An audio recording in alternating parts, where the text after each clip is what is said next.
All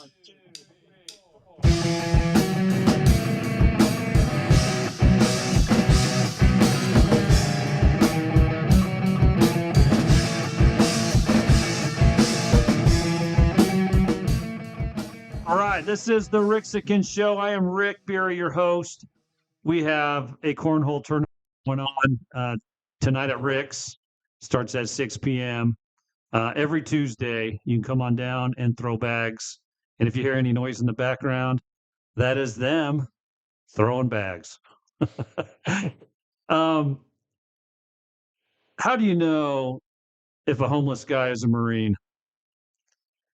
The other day, we were talking to this homeless guy, and it was late at night on the Third Avenue, and across the street, another homeless guy began to steal his grocery cart, and the homeless guy with us was stood up and started yelling, "That is the property of the United States Marine Corps." And then the guy turned around, pushed his cart across the street, and so it like went 3 lanes over and kind of crashed. And he's like, "Hey!" And then the other homeless guy continued to walk off with his blankets. And anyway, very exciting here in our small town and community. Didn't we decide that it wasn't the shopping cart, but the stuff in the shopping cart? I'm not sure what the Marine Corps owns. But We need to contact anybody and let them know that the homeless guy has a Marine. yeah. Let me see some serial numbers. We need to return that or you immediately to the Marine Corps. AWOL. AWOL. You never know. You never know. And I don't mean to poke light at it. I was in the United States Army, and it was hoorahs, Marine. Oh, my bad. There are differences, of course. But anyway, it's interesting to see how people interact. Anyway, he did proceed to threaten the other homeless guy and said he was going to shoot him in the rear end. Using not so nice language, using Marine Corps language. Marine Corps language. But it's a little bit cleaner in the Army, huh? I'm sure they're both. We're trying to keep it clean here, so. But anyway, you get the point. Yeah. My purpose of the show, as usual, is to promote our community so we can rise together. I feel our community's a little bit fragmented, and I don't expect us to all be on the same page, but I think we could be more on the same page. Yes. And so that's my goal and why we're doing this, to promote local businesses and organizations and people in our community that are kicking butt and taking names. Today's show is brought to you by Beery Construction. Yes, I am a contractor, and yes, I do remodels, big or small, and sometimes we do the impossible. So you can look Beery Construction up on Facebook, or you can Google it, Biery Construction. Today, our guest is Isaac Jones. How's it going? He's a father. He's a husband. He's a playboy. What do I call you? He's done a lot of things. Let's start with your rodeo career and MTV. Tell us how that began.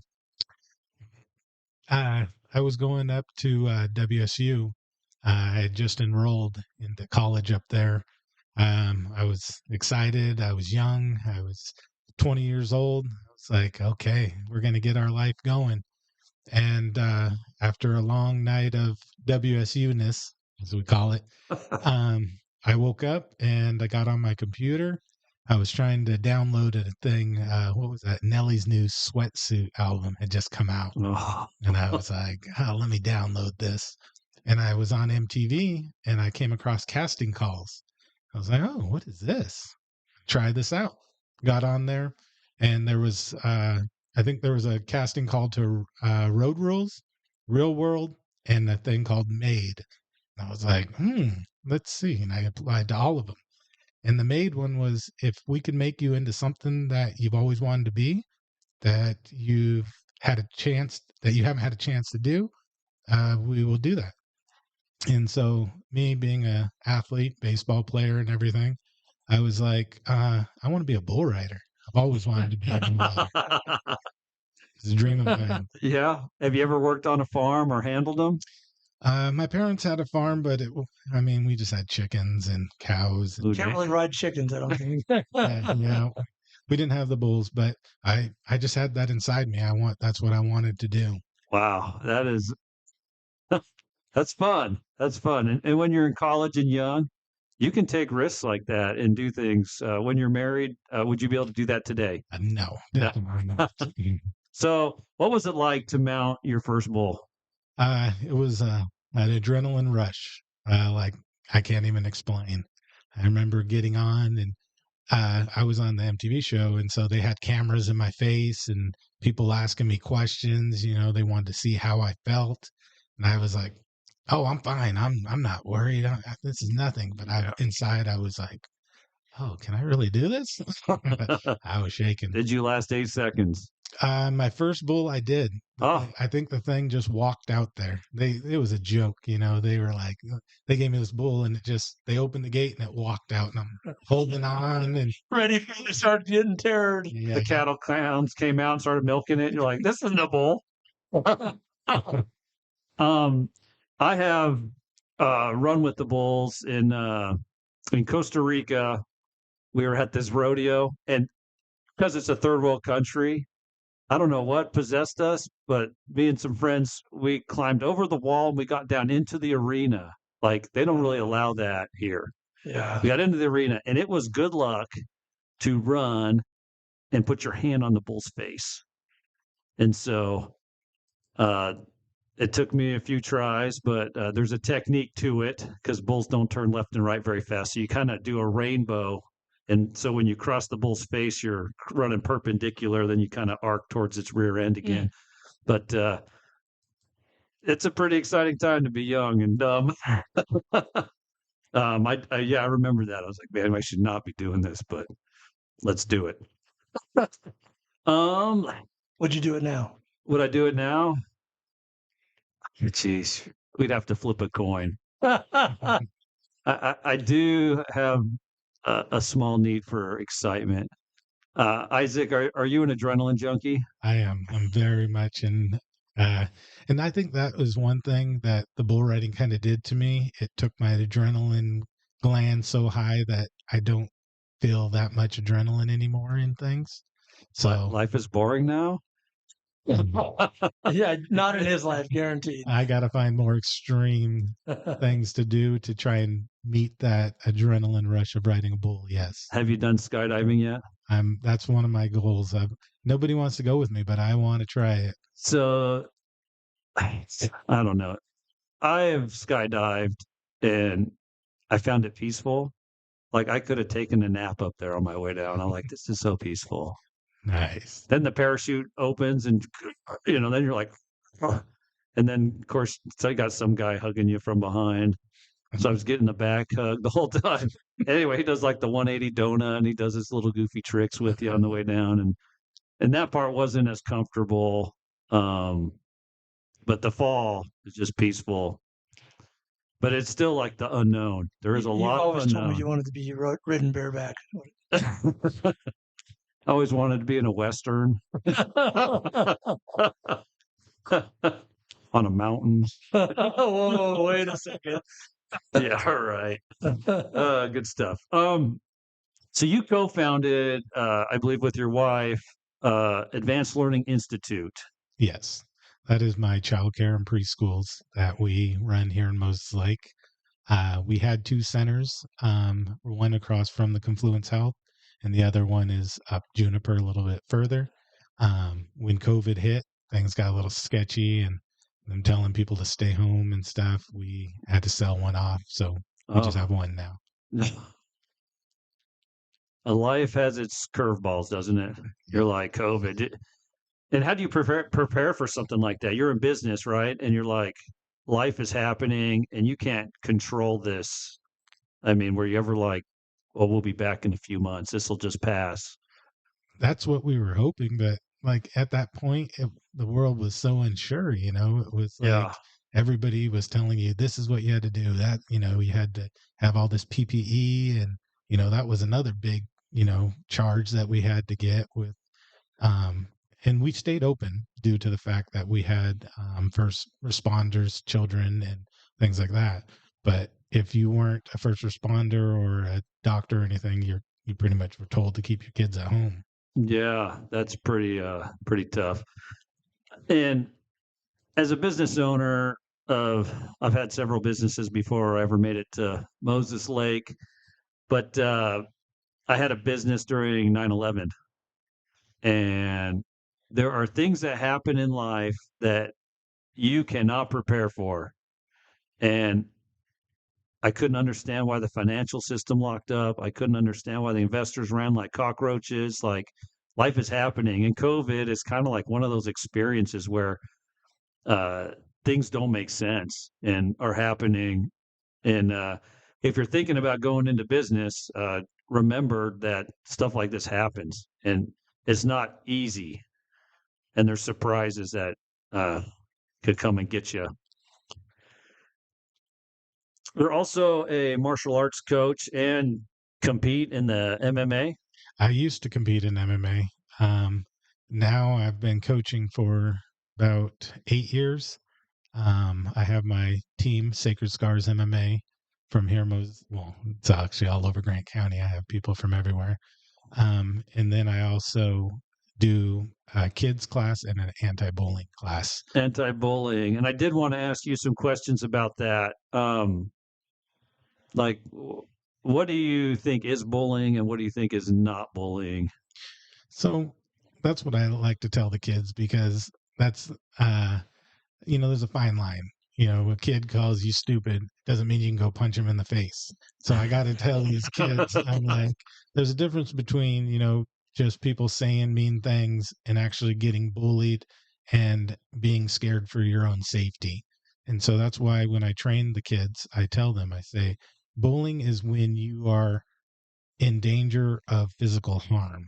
Yes, there's, bullies that do verbal bullying, but sometimes you can't use your hands against somebody that's verbal bullying. I tell them more, you need to talk to a teacher, principal, or myself, and I will go talk to the teacher and principal for you.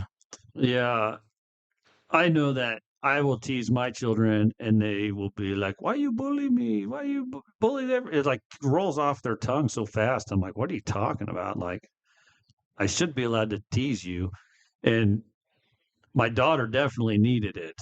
Like, she couldn't handle any tease, so I kind of teased her, and now she can give me a comeback, and I'm like, "Ooh, nice one," like finally you're taking it better.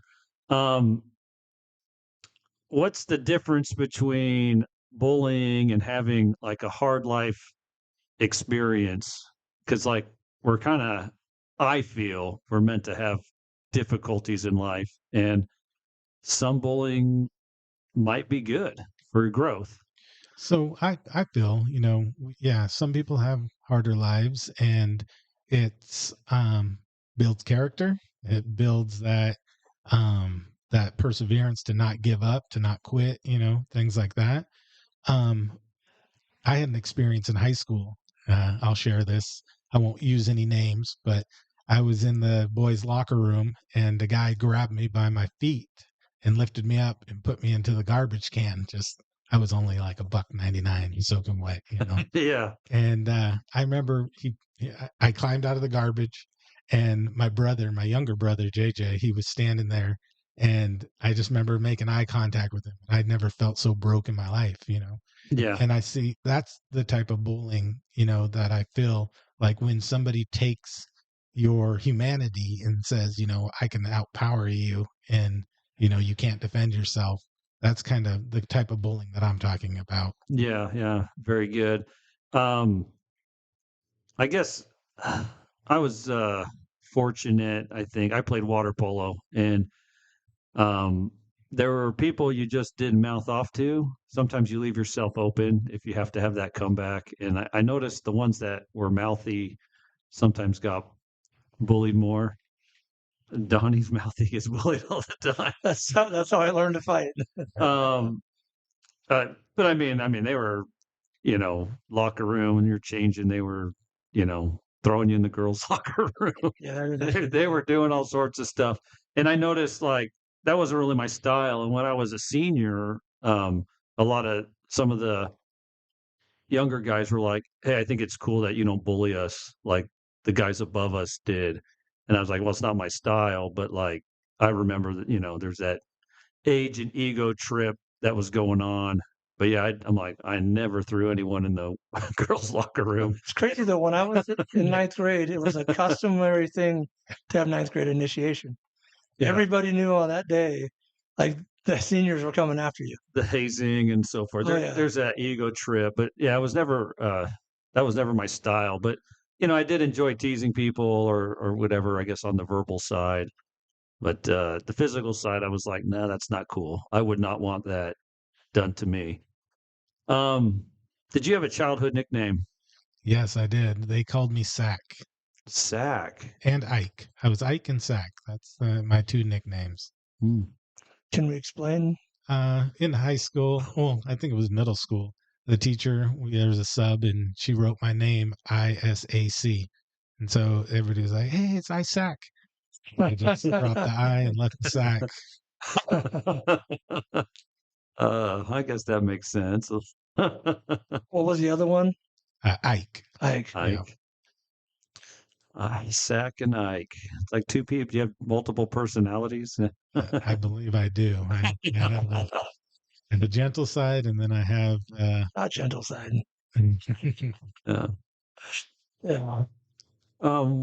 What do you do for mental health? fish. I'm a Fish. big fisherman.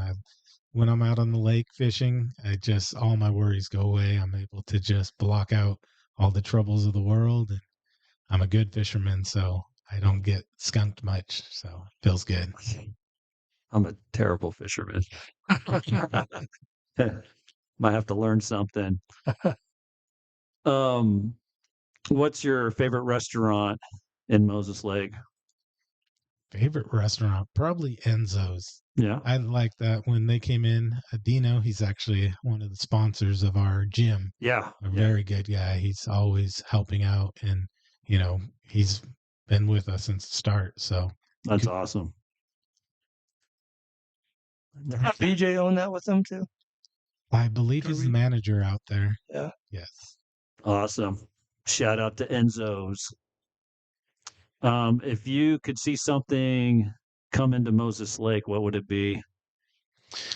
I think that Moses Lake needs more activities for the youth.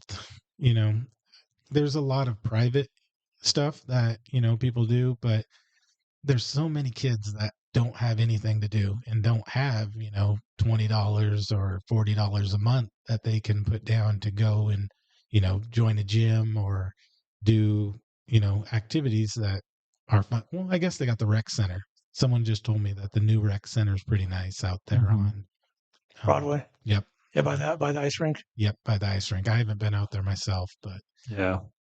I did a post on social media asking if we had a splash pad.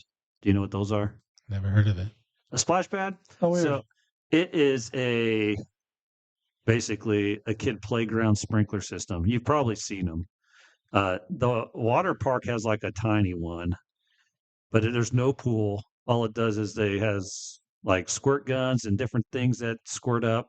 Some people referred to that Cinecue square that has the water that squirts up as one, and I laughed. I just about they're like, but anyway, it's like that on steroids. But basically, it's a water park with no pool, and it provides opportunities for like a grandma or a mom with 20 kids that she could take them, watch them, and you don't have to worry about someone going splash and go, oh my gosh, I got to jump in after them because it's just giant sprinklers. yeah, it's a giant sprinkler system, and they've got either a concrete or a spongy pad like floor, and anyway, they cost about 400,000 to put in, and so I was like, does Moses Lake have one? Knowing that they don't, and so people were like, yes, we need one, we need one.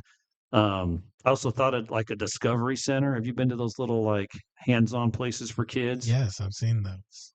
I thought something like that would be really neat. It would probably have to be sponsored. I don't know if there's enough people here to really make it fly, but some of those activities would be. They do that sometimes at the admin building of the city and that little museum area. You've seen stuff like that, right? Okay. Yep. Yep. They do some things there. Some little, yeah, arts and crafts or little lessons to learn.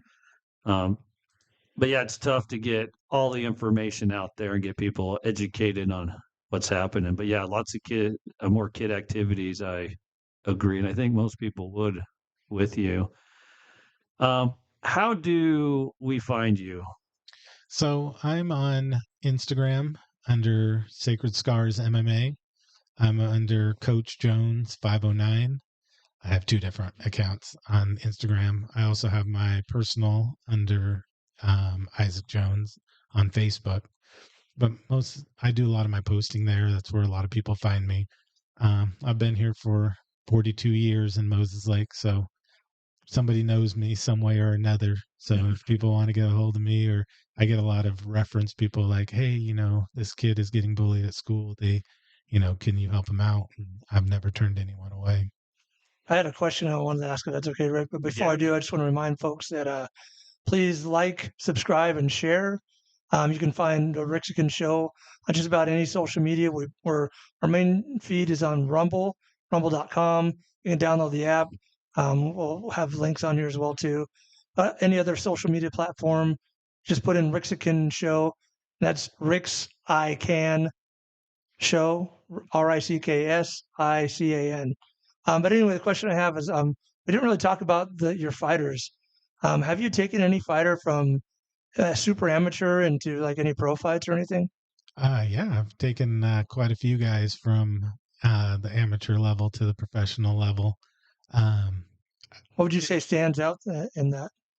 the thing with the fighters is I never started my gym to be a professional coach to professional fighters. Like I said, I started it as well, first it was some buddies and I training in our garage, and then it moved up and we started going to different events.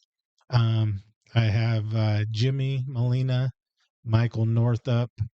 Those are two of the guys that, well, actually, my very first professional was Will Miller and Josh Reyes.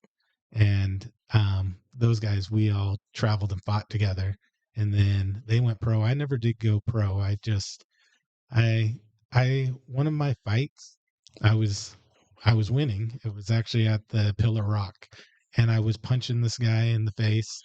And as I brought my hand up, his face literally turned into my younger brother's face. And Oh, it just was like a weird feeling. Like I couldn't punch my brother. So I put him in a chokehold and choked him out. But I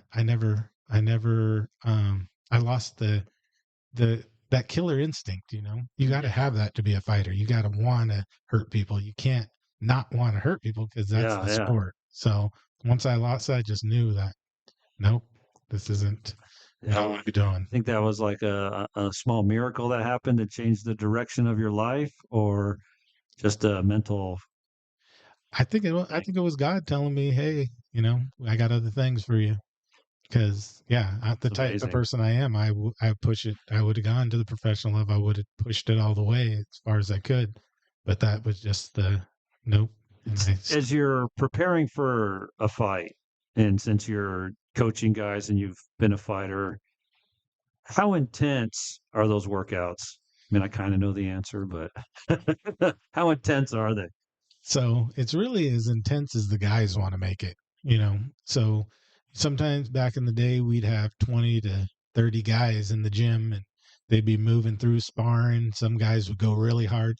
I didn't like to go hard in the gym because I felt like technique was more important than showing that you could beat up your training partner.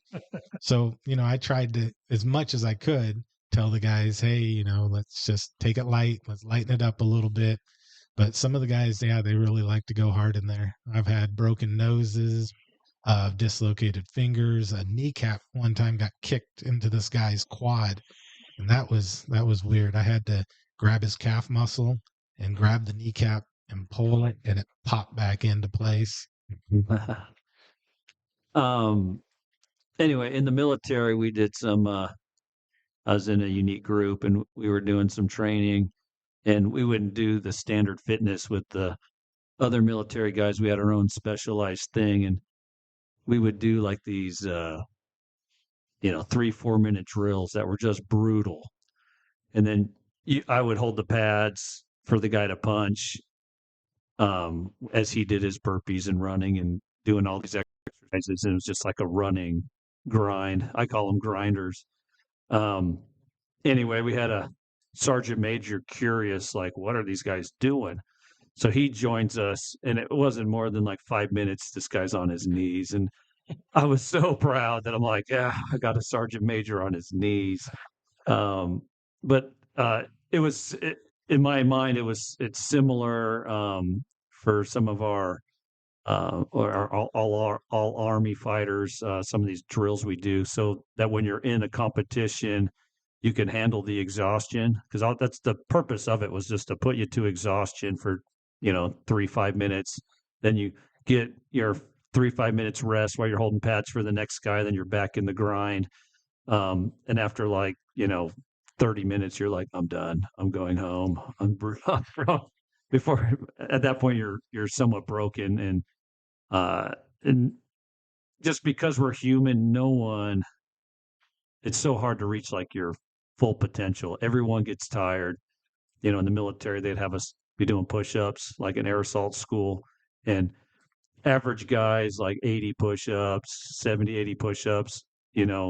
A stud starts hitting 100, 115, but nobody goes to 200, and they'd be counting us off to 200. We're like, oh my gosh, like, guys are on their knees and they're falling out, and, but it's all a mental game, mental toughness, that they put you through. So how important is mental toughness, as you're training? It's the biggest thing. If you're not mentally tough, you'll break. You'll break in the fight. You'll break, when someone's pushing you to that next level, you'll just give up. And you see it if you are, watch fights, you see when guys are just got that confidence and they just take a liver shot or something that's just took everything out of them. You have to go to your mind and just be like, I'm going to push through this. Guys that can't, they crumble, and yeah. They crumble. Mm-hmm. They sure do. Yeah, and it's so fast. Like, you can lose, I guess, everything in an instant, right? Whether you're knocked out or you get hit in the liver, or something throws you off your game. You're like, oh, we got a good hit in, and then you take that step and you go, oh man, my knee's not feeling right, and all those things kind of, I would say, mess you up in the head. Oh, you twist your wrist, right, and it starts to hurt every time you throw a punch. All those things add up, and um, right, some people are mentally tough and they can disregard that, and some people, they start, I guess, pulling their punches a little bit. Things that cause you to lose Yep. real fast. Well, thanks for joining us on the show, Isaac, and hopefully you can go out there and do great things. Do you have any plans to, I guess, open up another school if that opportunity came up, or right now you're happy with right where you're at?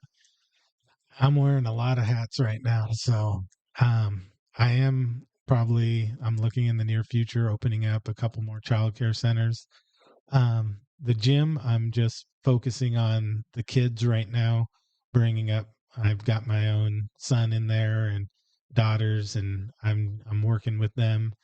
I think I've gotten to the point where, I've given so much to my gym and these guys coming up that I neglected my own family and kids a little bit. So I'm circling back now and trying to focus more on them and get them, to the next level as well. Very good. Well, take care of your family. Thanks for coming. This is the Rixican Show. Like, subscribe, and share. And it helps the algorithms and all those wonderful things, and gets the message out so we can support our local community. Isaac, thank you for coming. Thank you.